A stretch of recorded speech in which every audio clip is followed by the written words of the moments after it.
Hello everyone and welcome to another video on UI UX. Today we'll be studying about low fidelity designs. Do you know friends that the basic wireframes that define design for web pages or app displays are known as low fidelity designs. They assist you in communicating the main concept of your product rather than the specifics. Watch this video till the end to learn more about the low fidelity designs. But before we begin, make sure you subscribe to our YouTube channel and hit the bell icon for regular updates. Yeah. So Booleans and then mapping of images. So let's briefly cover that today, and then I'll cover a few more topics on Figma itself.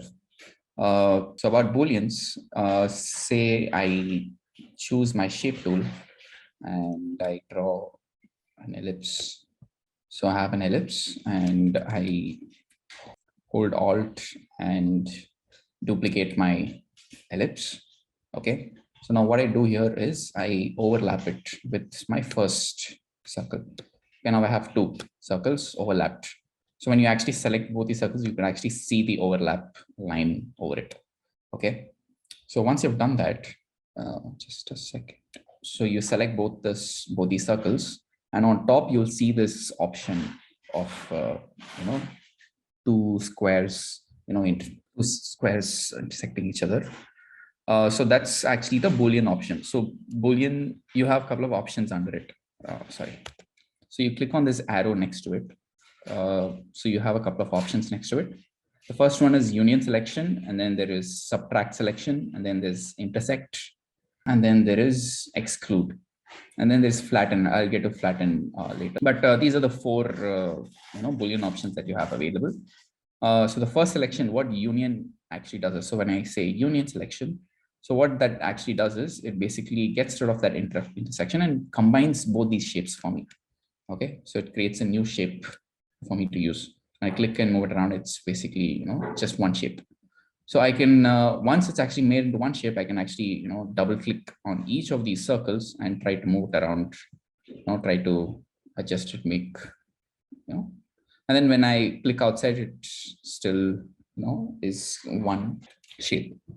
So that is union. And then okay, I still have this two circles. So the next option available for me is subtract selection. So what subtract basically does is basically it subtracts. So right now I have this circle on top of this circle.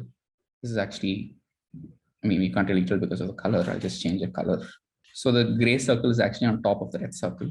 Okay, so I select both, and then I select subtract selection. So what that does is, so whatever shape is on top of it subtracts the intersection point of the bottom object. Okay, so when I actually double click, I can actually reveal the other circle. I mean, it won't be colored, but I can actually reveal the other circle. I could actually adjust it to whichever section I want, and I get a new shape. Okay, so this is subtract, and okay, and then the third option is intersect. Okay, so what intersect is so you see this when you select both these options, both these objects, you see this intersection shape, right? So it basically subtracts. I mean, it actually keeps just that. Okay, so I just get the intersection part as my shape, final shape. So that is intersect selection.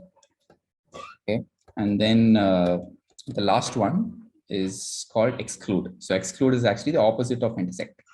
So except the intersection part, I have the rest of the object. So I click on that, I have this shape. Okay, and it's gonna, so no matter what I use, right? I mean, except for subtract, the other options that I use basically takes the color of the object on top. Okay, so I use union, it's going to take the color on top. Okay, the same with intersect, the same with exclude. Okay, but when it comes to subtract, it's going to take the color from the bottom. Okay, because you are actually subtracting the one on top. So that's Booleans. Any questions, doubts?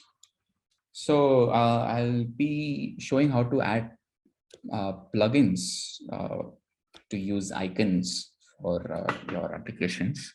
Okay, so what you have to do is, so you go to your home page. Okay, there's a home button page, and go to. No, there is. I don't think there is limitations on number of undos you can do. I think it might go up to say 10 undos. I'm not very sure. Okay, so if everyone's on this page, you'll actually see something called community over here. Okay, so if you actually click on community, it'll actually take you to this community page where you have resources and plugins that you could use for your Figma. So once you're here, you can actually go and select icons here. Okay, once you select icons, you'll actually see some options here. Okay, there are files, there are plugins, and then there are widgets. Okay, we don't want any files, so just click on plugins over here. So once you've clicked on plugins, you have a couple of plugins for icons that you could use. Okay, the most famous ones are material design icons, and then there's icons 8, and then there is blush for some illustrations and icons, and there is font awesome, all of that. So I've actually installed material design icons, so you can also do the same for now. So you just have to click on install over here. Just hit install. It'll just take a couple of seconds and then it'll install. Okay, it's just a couple of KBs in size. Okay, so once you've done that, you can actually go back to your file. Okay, so you have your plugin already installed for your Figma. Okay, so you go to your file and you right click. Okay, then on the bottom you will have this plugin option. Okay, so under plugin option, you will actually have material design icons. So whatever I install comes over here for me. So I click on material design icons. I basically have, it opens a window and has all my icons here for me. Okay, I could search for an icon here. Now I could say profile, profile. So I just say close button. So it's going to show me a close button for mobile. It might go up to 48 by 48 for bigger icons that you might use in web somewhere, but the standard is 24 by 24 for web and mobile. So, and there is also styles that you can use.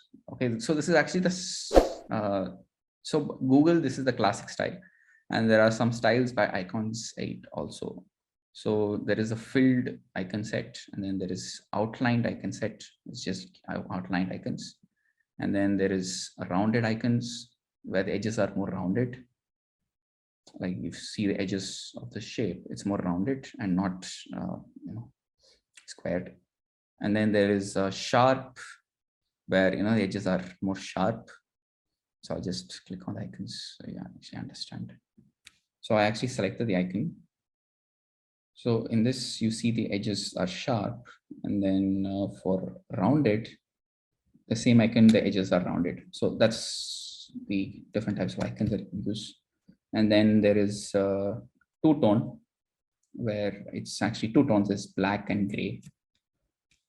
So those are different types of icons available. But yeah, so if you want it to strictly look like material design, then you could stick to just classic icons. Okay. So that's how you could use icons. Okay, but so I've actually chosen material design, but you are free to choose any from this list.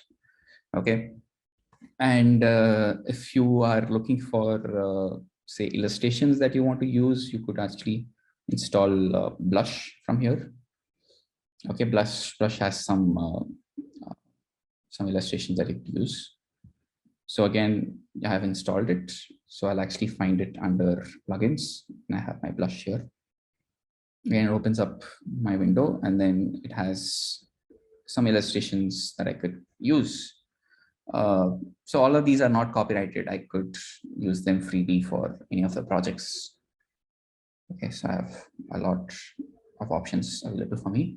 So there are illustrations, and I can actually select over here, and then I could actually select a category of illustration that I might use in my design. So yeah, that is possible here.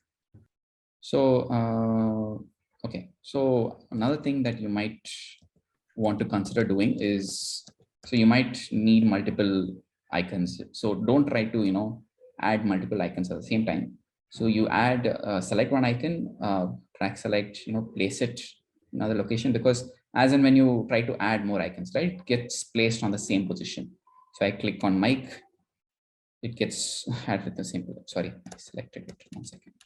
So when I add mic, it gets added in the same position. And when I add, say this headphones, okay, it's actually good.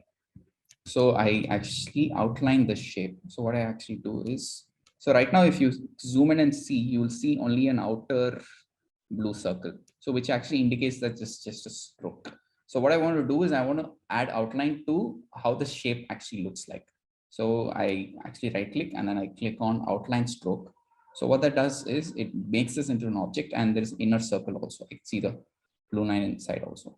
So now it's actually it's made this into a shape, an individual shape, which has a fill and a stroke again. So this does not have a stroke again. I could add a stroke. I could change the fill to another color. So that's how you do it. Cool. So that's about icons. So let's get into little basics of some layout. Okay. So there is a function called auto layout in Figma, which you could actually use to lay things in your screens properly. Okay. So in the food delivery app experience, you'll actually have a list of restaurants or list of food.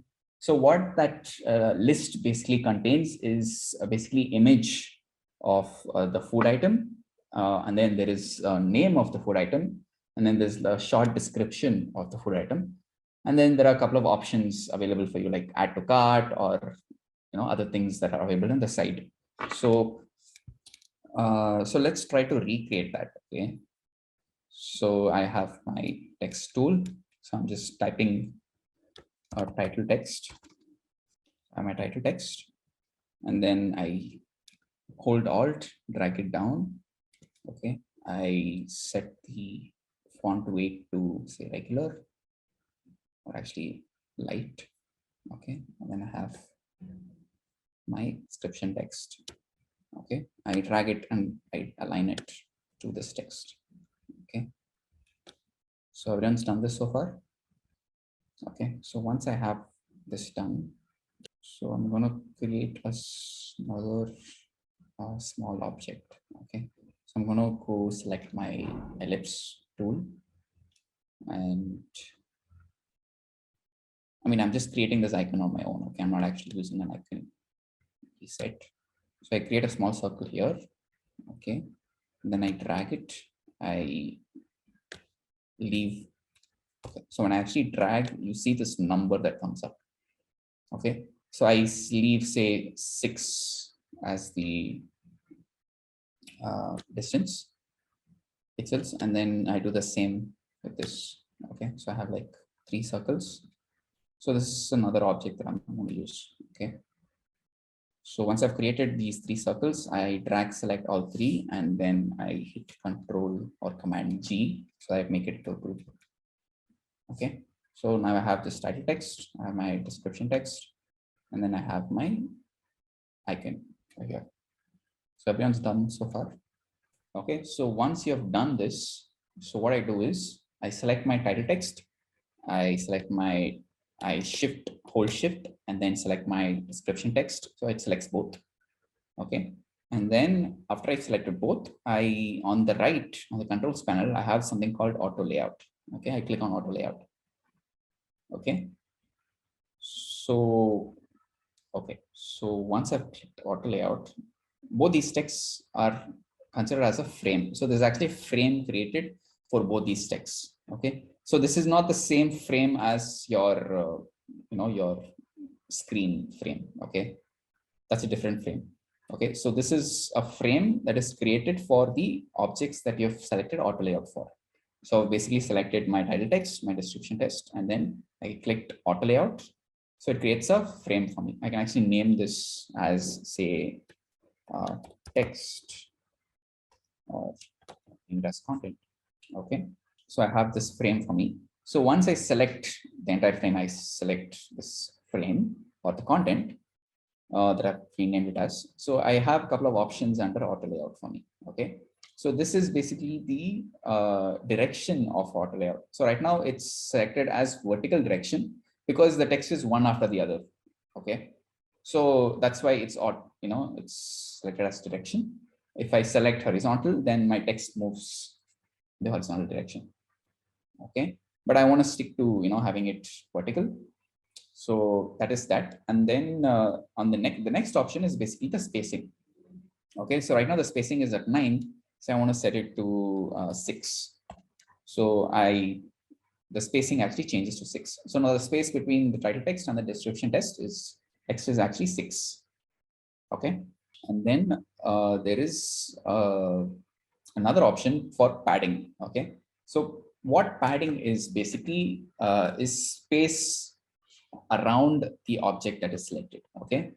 So what space around means, what space around the object means is basically the space on the left side, on the right side, on the top and bottom. Okay. So right now the space between these two objects is 6. Okay. So if I set padding to 6 again, then so when I actually select the content, when you see the box, you'll actually see space in front, on top, on the right and at the bottom. Okay. So that is padding that you set for the text for the object that we select. And then there is another option at the end, which is alignment and padding. Okay. So there is more option that you can, deal with in the padding. Okay. So you can actually individually set a padding value across. So right now it's 6 across. I want to stick to that. And there is also an alignment that you can set. Okay. So right now it's actually top left aligned. I can actually align it to the center so that all the objects are aligned to the center. Okay. And yeah, so right now I want to stick to, top left. So I'm going to stick with alignment there. And packed and space, I'll get to this packed and space between soon. But these are options available for you in the auto layout. Okay. So when you actually select an object, you will have auto layout available for you. If it's not happening, what you do is just select both the text and then the shortcut for auto layout is Shift A. Siley, was it Siley who asked that? Okay, cool.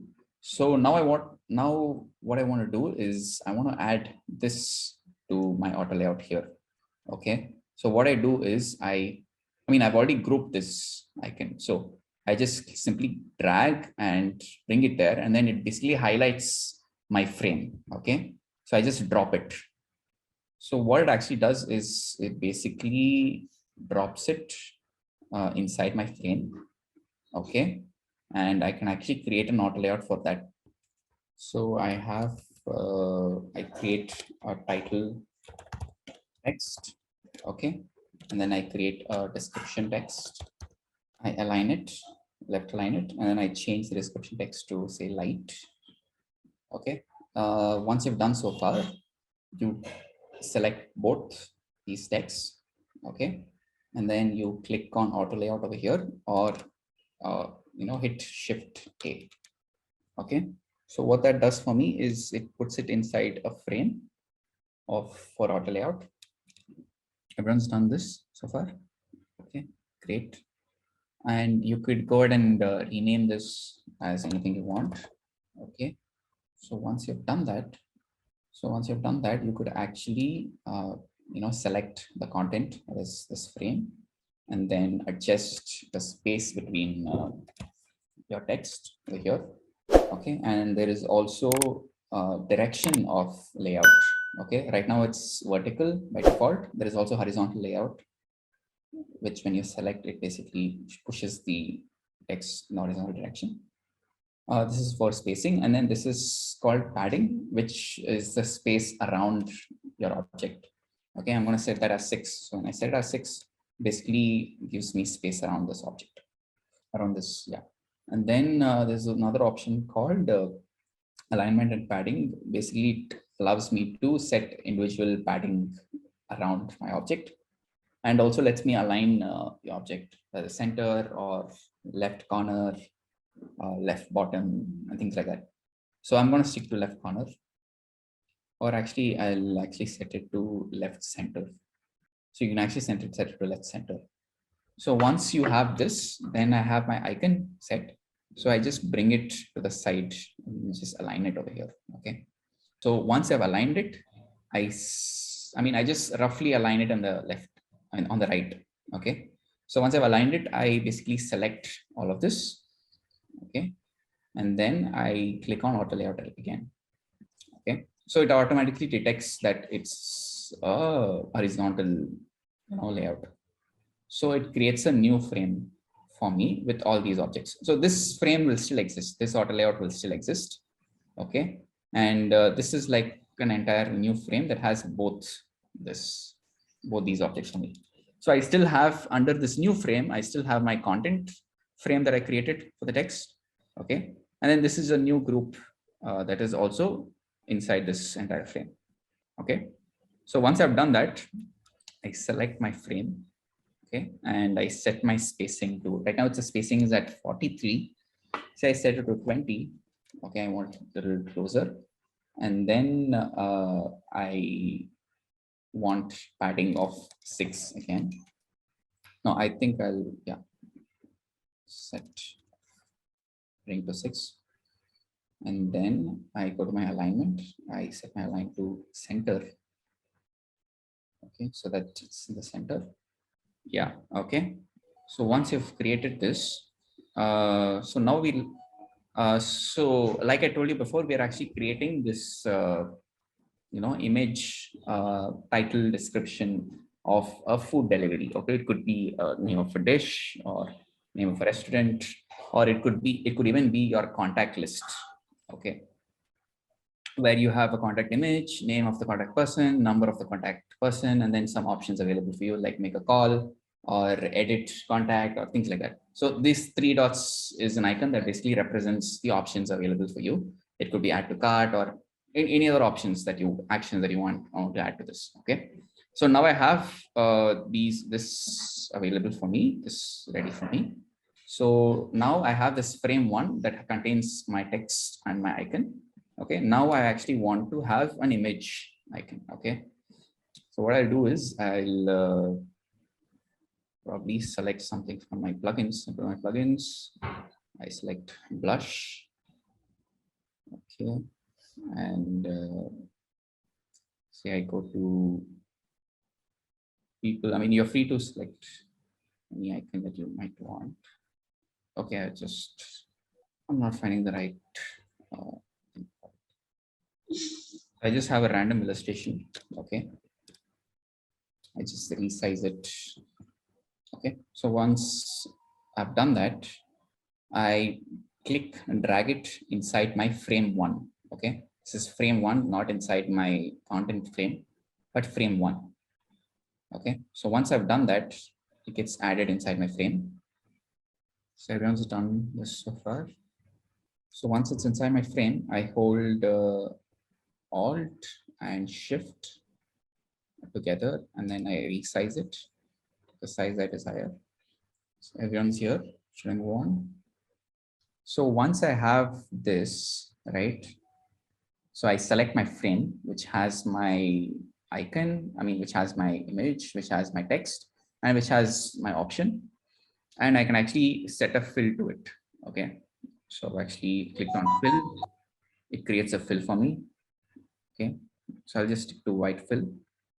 And I'll probably adjust the padding a little more. So I'll set 10 as padding. So once I have a background color set for my frame, I'm going to select my frame, and on the left there's a section called resizing. Okay, so under resizing there is 2 options, that is left to right there is hug contents, and then there's top to bottom there's hug contents. So these are the default options for me. Okay, so once you have done this, come so far, just select your outer frame and then you add a fill. Okay, just adding a white fill for this. Okay, and then I'm going to set my padding a little higher. Okay, say I set it to 10, so it's padded well. And then what I do is I select my frame, and then I go to the sides and then make it a little bigger. Okay, I'm just making some space around the objects. So everyone's done here, done so far. Cool. So now I have my frame that has all of this layout ready for me. So I can actually use this at any instance, like it could be for a food delivery app, or it could be a contact object, or any other things, any other thing that I might want. So now once I have all of this done for me, I select my main frame. And so you see this on the top, you'll see three options. Okay, the first option is basically make it into a component, make it a component. So you could either right click and click on create component, or you could just simply use this icon over here. Okay, so when I click on it, it basically makes this entire frame for me into a component. Okay, so I'll just rename this as, say, I rename it as a cell. Okay, so it's just a cell that contains these different components, these different objects. There's an image, there's a text, and then a bunch of actions that I could use. So everyone's made this a component. Yeah. So once you've made this into a component, I'm going to select my component, and then I'm going to hold Shift and I'm going to hold Shift Alt and drag it. I'm just going to drag it down. So I've actually created this. I mean, once I'm done with designing my things, I make it into a component. Okay. So once I've made it a component, this is my main component. Okay. So I don't want to delete this. Okay. I should make sure that I don't delete my main component. I can make multiple copies of this, but I don't want to delete this. Okay. So I made a copy of this. Okay. Yeah. So how to make it into a component? I just have to select the frame, right click, make and select make component, or you could simply select this icon on top over here. So wait, so you'll actually see this icon over here for create a component. Use that also. So once I've created a component, I'm going to hold Alt and I'm going to drag, make a copy of it. Okay, once I've made a copy, this is a copy. Okay, I could delete this, does not matter. Okay, but this is my mother copy. So this is like a mother and child. Okay, so if I delete my mother copy, then I can't really make changes to this component or edit. I mean, I can edit this component, but the mother component is where it'll, I mean, I'll show you how that works. Okay, so once I've actually created a copy, I'm going to create multiple copies. Okay, so I'm going to hold Alt, Shift, and then drag. Okay, so I'll just leave a little space between, say 12. You could adjust that space later. Okay, and then once I've done that, okay, I have this thing selected. I haven't checked outside. Okay, and then I simply press Control D or Command D Mac, and then it duplicates it automatically for me. So every time I press Command D or Control D, it makes another copy with the same spacing that I created for the first. So let me show that again. So I select my component copy. Okay. And then I hold Shift and Alt. I drag it down. Okay. I'm just keeping a space of 12 for now. Okay. And I keep it selected. Okay. I'm not clicking out or doing anything. I just drag and leave it. And then I press Command or Control D, and it keeps duplicating every time I press Control D. I can actually adjust the distance between these objects over here. As I send it as 20, then the distance is applied for all. I set it as 40, then yes, I could play with the thing over here. Okay, so by default, I'm going to set it as 20 for now. And then I'm going to set an outer frame. Okay, I'm going to set a padding for this entire object. So I set it as 20. I have some padding around. And say once I have my padding, I probably add a fill to my padding. So I say I put a gray color or say another color. Then I could probably set a corner radius for this frame so that I have my corners curved. Once I've reached this stage, so now I have this component that I've created. Okay, so there is a list of things I've created, and I also have my mother component. Okay, so what I can do is, so this would actually be helpful if you're creating a bunch of screens with similar components. Okay, you don't have to keep repeating and adding things. So you could just create a mother component and make duplicates of it, and I could make edits to my mother component over here. So increase the size of the circle. It basically increases to all my child components. Okay, so I change this color, then it changes to all component. Okay, and then I double click on my text. I probably reduce the size of the text. So it does all of that when I just edit one. So it gets applied to all the copies that I've made. So auto layout basically helps you reduce the amount of effort that you might put in designing each of these lists. And it also makes sure that all the alignment that you do for each of these lists and the use of font sizes or the icon size that you do, all of that remains consistent throughout. Okay, there are multiple uses for this, but there's just one example that I want to show. So we'll get to other examples as we get to visual design. This is just another layout I have to show with auto layout. Okay, so this we saw list, and so next we'll see how we could use auto layout for a form, a login page. Okay, so I start with my text object first.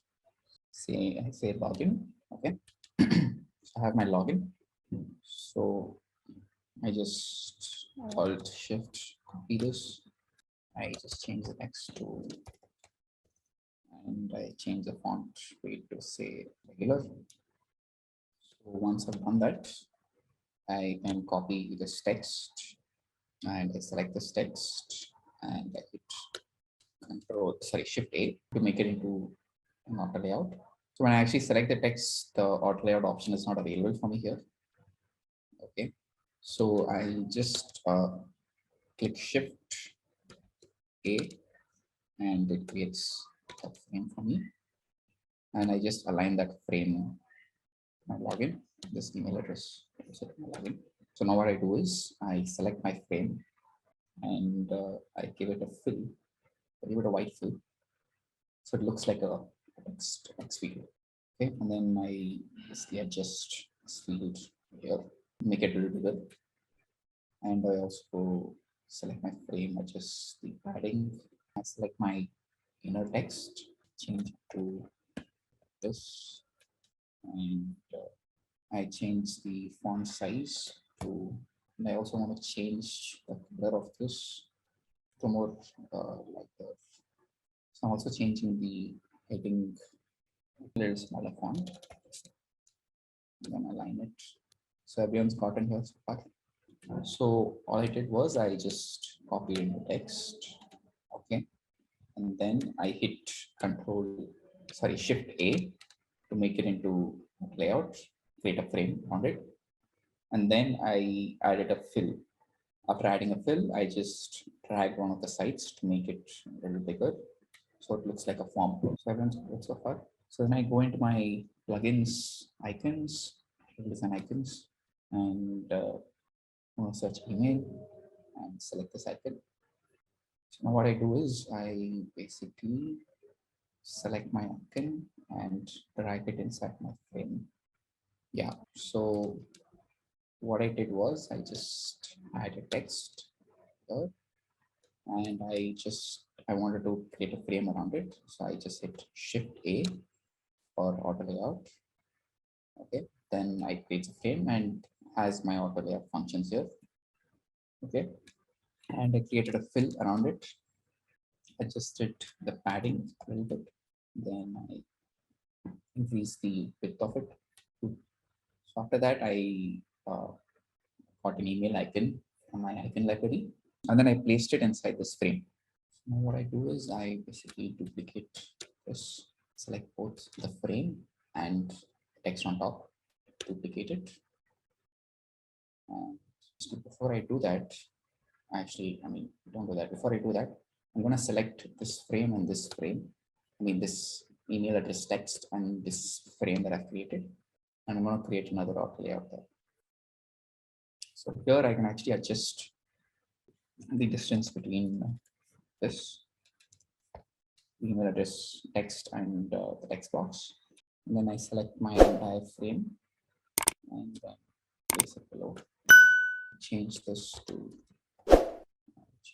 text to so I select this frame. I want some corner radius. So I'm going to set this to 6. I get some corner radius for my text field. For rounded. So next, I copy my login text again. Hold Alt, Shift, and then I copy it. So I just change this top text to. I've just changed that text on top, and then I've just copied text below password. I change the weight of that to medium. Once I've done that, I'm gonna select my text at the bottom and do Shift A again. So it creates a frame for me. So then I'm gonna set my fill to say something else, to a random color. I'm going to select my frame. I'm going to set my alignment to center so that the text stays in the center, and resize this button. Also reduce the size of the font inside. So also change the color to white so that it's more legible in that background. And I'll set a corner radius for this also. So once you got it until here. So this is just a simple layout of form. This is just a login form, but the same form could be used for multiple other places. Like usually you would tend to fill forms for login, for say entering your card details or entering your address. So these are some instances that you might use forms, and yeah, and this is probably one of the ways that you could create a form using auto layout. So using auto layout, it just becomes easier, okay, because you can actually control each of these frames for the amount of space that you need to have for padding, each side and things like that. So you can actually manage to do the exact same form using your shape tools. Sorry. So I could simply grab a rectangle tool. I could make the same exact thing.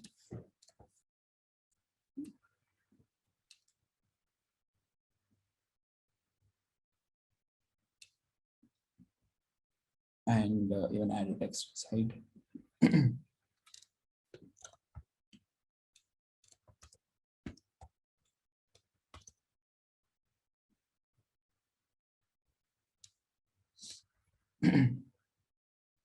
Right.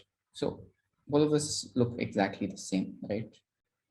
But then I can't really control the spacing that I have from here to here, and I can't really control it at once, right? And so yeah, so things like that actually makes it easier when I actually use auto layout. I can actually control everything at a frame level, right? I can control the spacing, I can control the padding, I can control alignment and all of that. So this is for the form. So you could actually try applying this to making your high fidelity mockups for whatever you're done for the delivery application. I hope you guys understood auto layout, because auto layout is important because it makes it actually makes sure that you are consistent throughout your UI design. And because a lot of, see, if the tools that you use might not have this feature, the older tools like Illustrator or even Adobe XD, I think in the previous versions did not have such a feature. So this is actually helpful so that all your designs are consistent throughout. You're using the same font weight, font size, or size of each frame and all of that. So auto layout, make sure you stick to a consistent layout. Cool. So so these are some basics of Figma. So for now, I think these are the basics that you need to know. Thanks, everyone. Just a quick info, guys. If you want to make a career in UI UX design, then Intellipaat provides an advanced certification in UI UX design strategy. It is taught by IIT Guwahati professors and industry experts with more than 10 years of experience. This course is designed to upskill and land your dream job. Now let's continue with the session.